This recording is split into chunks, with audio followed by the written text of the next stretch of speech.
Hello friends, welcome back to Penny for the Soul. Today's short video story is about a wonderful art exhibition that's taking place at the Sunaparanta Art Gallery in Panjim, Goa called Buttered Bread on a Cat's Back. There are 10 artists who are all part of the Sunaparanta Art Initiator lab who have put up this very fine art exhibition in their various verticals. But I'm bringing you face to face with Deepa George, who's a journalist friend of mine, who's also part of the exhibition, and she's focused on something very interesting: the art of letter writing, which is disappearing by the day, literally. Because in our tech savvy world of internet and digital media, most people have stopped writing traditional letters, handwritten letters. So she has documented letters literally over 50, 70 years, and it's a very fascinating exhibition. She's of course part of those 10 artists, but I was able to focus on her work only.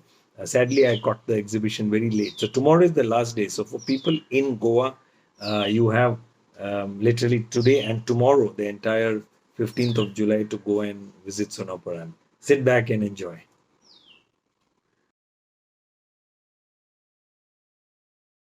So Deepa, this is a very exciting project you have undertaken in Sunaparanta, Goa. Just run us through this, walk us through this exhibition of yours. Thanks, Rahul. So this is my shrine to letters. I'm trying to touch upon the fact that the beauty and the tradition of handwritten letters is now slowly getting obsolete. And this is a moment for me to kind of pay tribute to all these letters that were written in the past and draw people's attention to generally just pause and go through these interesting letters that communicate so much depth, so much of emotion and sentimentality through the ages. And for me, even this post box is a sacred element in a way, sacred in its stillness, and has witnessed so much happening around it. Aldona, because you are from Aldona. Yes. You live in Aldona. Yeah. So I've tried to get letters across different time periods that gives you a sense of, whether it's handwriting, whether it's the depth of language, and the stories. Because so it's like personal history combined with our collective history of that time. You've gone back to 1889. Wow, this is the oldest letter you got? Yeah, and this gentleman, and this person Imran Ali Khan, his great grandfather, Sayyid Ali Bilgrami, and he was a polymath of his time, in his time, and he probably knew 16 languages. And also taught Marathi at Cambridge. Wow. This is like a letter from the publisher about a book that he was writing on the Ajanta and Ellora caves then. Wow, Mahabaleshwar, 7th April 1889.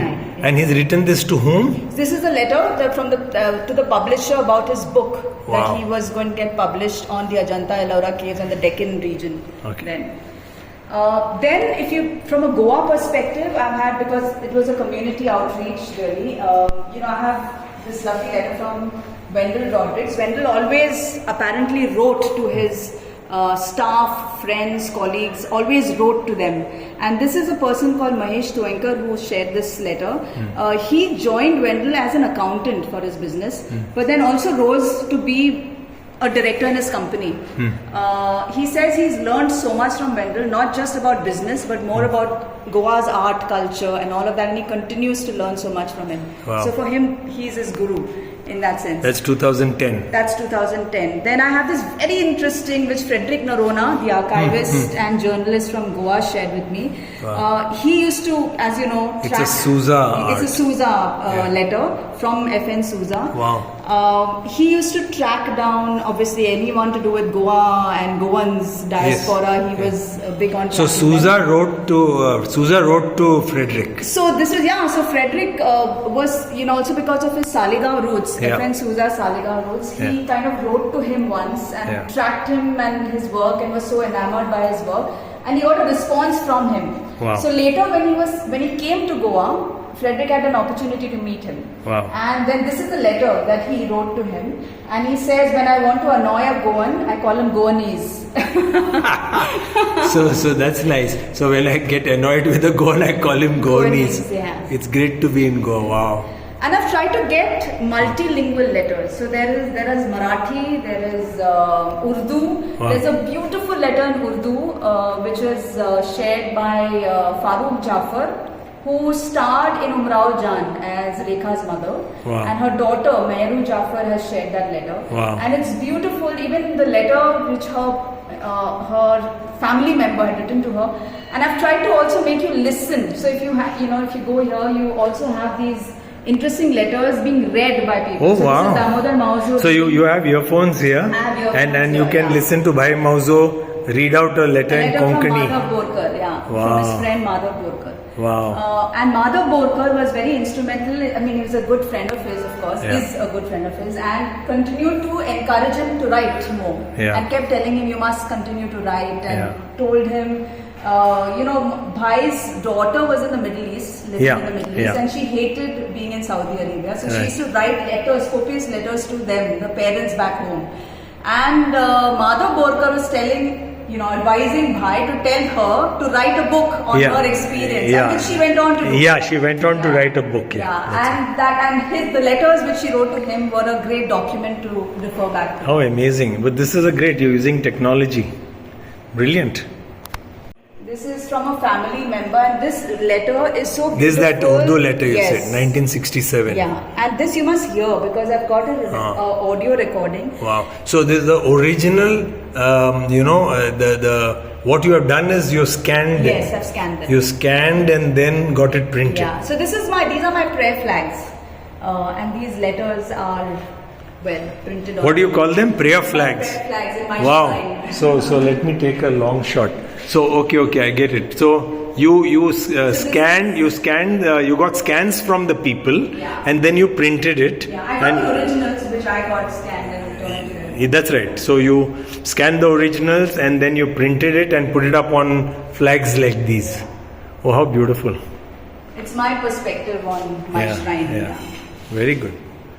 Wow, look at this. So the letter is addressed to Farooq Jafar, Mrs. Farooq Jafar, room number 75, All India Radio, Hostel, Curzon Road, New Delhi. Wow, look at that stamp also. And this is a Portuguese letter in Portuguese, which was shared by Isabel Santarita Vaz, who right. runs the mustard seed company That's for the last 35 years in Goa. Wow. And she also shared another very interesting letter that her dad wrote to her on her 21st birthday, which is there. Wow. This one here. And this is the parents' picture. Okay, so that is, so Isabel's dad wrote this letter to her on her 21st birthday. Wow. And the backstory is that basically he's wishing her well and says that I hope the family continues to remain really strong together and united. And wow, wonderful. Give me your dad's letter. Yeah, so my dad, and it's strange, my mum was here. She was a nurse in the Indian Army at Altin, right here. And my dad kind of knew her back in Kerala, but had not been in touch. And then he knew that she was working here.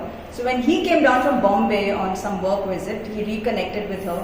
And that's when all the letters started happening between the two of them, and then marriage and etc. So this is the letter which has kind of faded in time, but it evoked so much memory and sentiment for my mother that she's kept it with her for so many years. Wow, so it's your dad's letter to your mum. Yeah, and this he's written on his official letterhead. On his official letterhead, which was then, a lot of them would make their own letterheads. Wow. This is 1966. 1966. And then this is our Alex's. I don't know if you know. Yeah, Alex is the cartoonist. And, so this is to Alex with best wishes. He was also an athlete, he was a very promising athlete of his time. This was in 1963. So he used to compete in athletics in a lot of, almost went to nationals, and then because of an injury. Is that Alex? Yeah, that's him. Wow. So we don't know this side to him. And then he came back to Goa and then continued with his art and hence Kenny Powell to Alexis Fernandez. Yeah, that's Fernandez. his friend Kenny Powell. 1963. Very nice. And this is actually a forward for his book in 1989. And So Remos' letter to Alexis, this was a forward for Hey, Alexis. both are from Shioli. Yes. And Alexis says, as he admittedly says, that 80s was their glory days, and they saw it big in Goa then. And this is Remos' letter, which so beautifully describes Alexis as a friend. Yeah. He says that he doesn't have a mean bone in his body, that it is humor that he uses to really lighten up people's lives, and how light-hearted he is, and how we all need humor in our lives. And it's such a beautiful letter from a friend to another, with no egoism there at play. They're just from the heart, and that's the beauty of all these letters. Wonderful.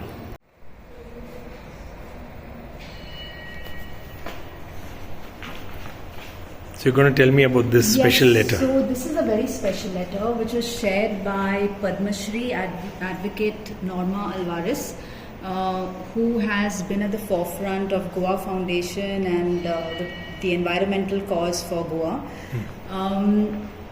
She shared this beautiful letter written by her father, and this was addressed to all her three other siblings and her, so 4 of them, post her mother's passing. So this was 2 months after her mother passed away is when this letter was written by her father to them. And he so beautifully, it's so touching when you read it. It talks about his grief, his anguish at losing his only true companion, who he was married to for several years. And he talks about how it feels so strange to receive the letters which are no longer addressed to her, it's only to him. And he goes on to talk about how there was a minute's silence at the Asagaon community service or something, where they had a meeting, and they had a 1-minute silence as a mark of respect for her. And so it goes on to show that how involved they were as a family to community service and to Goa, that it's no surprise that Norma went on to become this lawyer and at the forefront of environmental causes here. He went on to live till 102. That's right. And he was laid to rest with his wife back in Bombay at his request. Wonderful. So it's a beautiful letter. Wonderful. Thank you.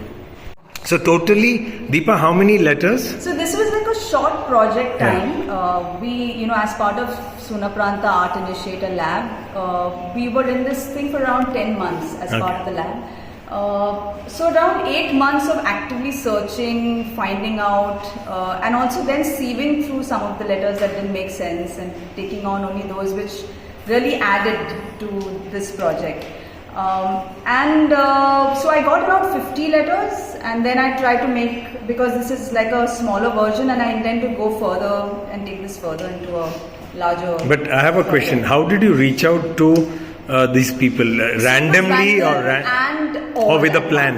Yes, with a plan, but also randomly in a way, asking people, and also my journalistic background helped because I'd connected with some of these people in the past.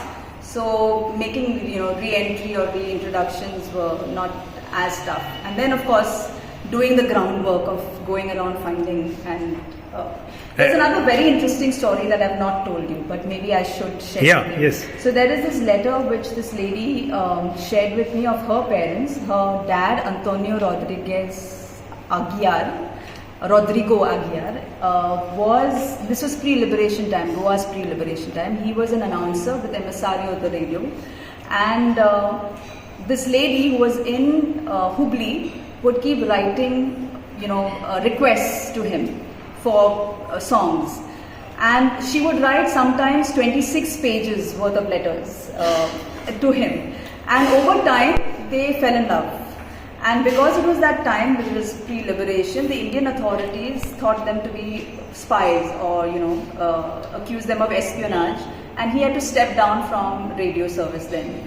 But they got married eventually, and that is just a beautiful story that his daughter is now, getting a book out on their love story and their connect, which I think is so beautiful. So that's the letter which is there. How did they all send these originals to you? I went and I begged and pleaded. Some of them didn't want to share the originals because it was so priceless, and some of them were so fragile that I was scared to even, No, there's a letter, the people in Delhi, that Jafar family, Farooq. Yeah, so Farooq, Meru is here. Okay. So hence I was able to. But at the same time, they were all such fragile documents. So you had to take photos of the... So I had to... Take photos. Not photos, but because photos don't do justice to this. But yeah, I mean a process where I had to take it from them and return it back. After scanning. Yeah, so Wow. that is the process. But Wow. well, the process is more hard and just digging deep. That's what it is. So what next?